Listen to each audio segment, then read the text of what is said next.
আসসালামু আলাইকুম। রোজ রবিবার সকাল 7টা 15 তারিখ। ঢাকাতে ঠিক এইরকমই ওয়েদার আজকে 2 দিন যাবে। ঝিমঝিম বৃষ্টি, প্রচুর বাতাস। তো সকাল 7টার দিকে যখন আমি ছাদের উপরে আসি আমার এই মুরগির ঘরে মুরগিগুলোর খাবার দিতে, আইসেই দেখি যে বৃষ্টির কারণে আমার এই ঘরের মধ্যে কিছুটা বাতাসে পানি আসছে।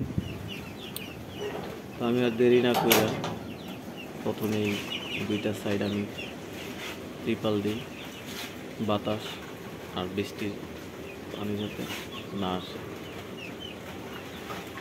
গত 2 দিন যাবৎ আমি আমার এই কক মুরগিগুলোরে খাঁচাতে আটকায় রাখছি। আটকে রাখার কারণ হতেছে মুরগিগুলোরে আমি ছাইরা দিলে বাইরে চলে যায়।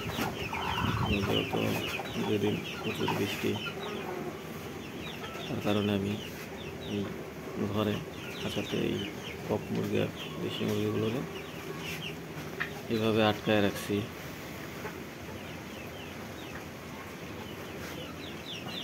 আলহামদুলিল্লাহ বৃষ্টির পানি বেশি একটা আসে নাই, মুরগিগুলো সুস্থ আছে।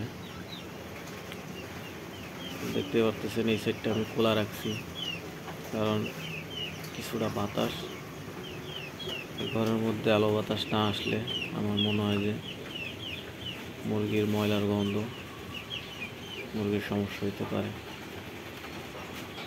তাই এই পাশটা আমি বন্ধ করছি আর ওই পাশটা আমি খোলা রাখছি।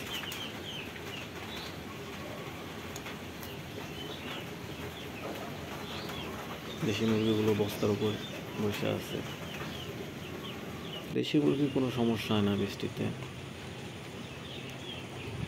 আমাদের রানওয়ে পিয়াঙ্গা সিটি উত্তরা, সকালের ওয়েদার এইরকম ঝিমঝিম বৃষ্টি।